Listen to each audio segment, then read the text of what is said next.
Good morning, friends. So I'm making two videos today to show you how to create a Google Slide classroom for your Google Classroom that is interactive and fun for students to work with. But the first step is that I need to show you how to create transparent Bitmoji images.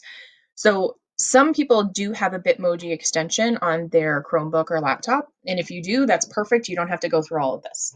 If, however, you don't have it, so for example, my district didn't approve Bitmoji this year, I had to get creative with how to get a Bitmoji into Google Slides, and I'll show you what I mean by that. So here I have a Bitmoji I created. All I did was create this in an app on my phone. I saved the image and I emailed it to myself to get it to my computer. But you'll see, here's I have a Google Slide. When I drop it in, it's got a white background, and that obviously looks silly. That's not what I want it to look like. I want it to just be her and the beanbag. Okay. So what I'm going to do is I'm going to go over here to the image and right click, and I'm going to edit with Paint 3D. Now I just happen to have Paint 3D on my computer. If you do not, then this is probably not going to help you. You may have to do some research on how to do it with whatever program you have. So here I have my image. Okay, so what I'm going to do first is hit Magic Select, and I get these little sort of side boxes that you can drag in. The purpose of this is to drag it in as close to the image as possible so that when it magic selects the image, it knows what it's looking for. So I dragged it in, and you hit Next.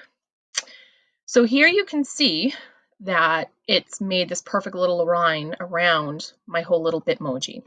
So that's the part that I want. So I'm just going to hit done. Nothing bad happened. Like if it had come out and made a weird line around this part, I could remove it.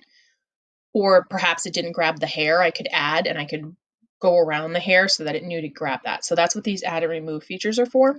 But it did it fine, so I don't have to worry about that. So I'm just going to hit done. Oh, that's not, sorry. Apparently that button will help you reverse the image if you're interested in that. I don't really care which way it goes. So here I have the image has been selected, and you'll actually see I can move it away from the background. Now it's pretty funny because here you can see it didn't actually select the cup of coffee, which is totally fine.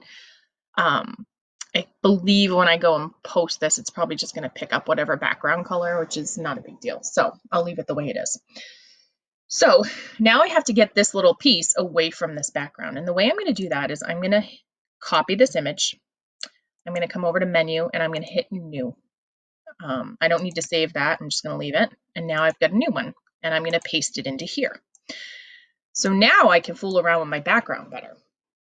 And so what I mean by that is I'm going to actually save this image, save, and I'm going to save it as an image.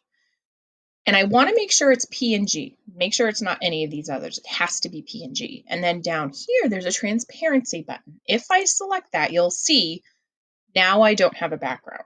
Okay, it made it transparent. And I can save it. And I'm going to call it beanbag. And you can see I already have one saved, transparent. I'll just name it transparent one. I'm going to save it. Okay, so now this is saved on my desktop. And so here's a Google slide I started, and I'll show you how to do the whole Google slide piece in a separate video. But now when I drag this, yeah, that's not the right one. It doesn't really matter. When I drag it over and I click it on, it's transparent. So now it doesn't look awkward sitting on whatever background I have. And it's, I mean, you can play around with this, make it bigger, smaller, whatever you need to do to help you make it look correct in the environment that you have selected. So that is the Bitmoji piece. I'm going to make a separate video on how to build an entire classroom using Google Slides, but this is step one.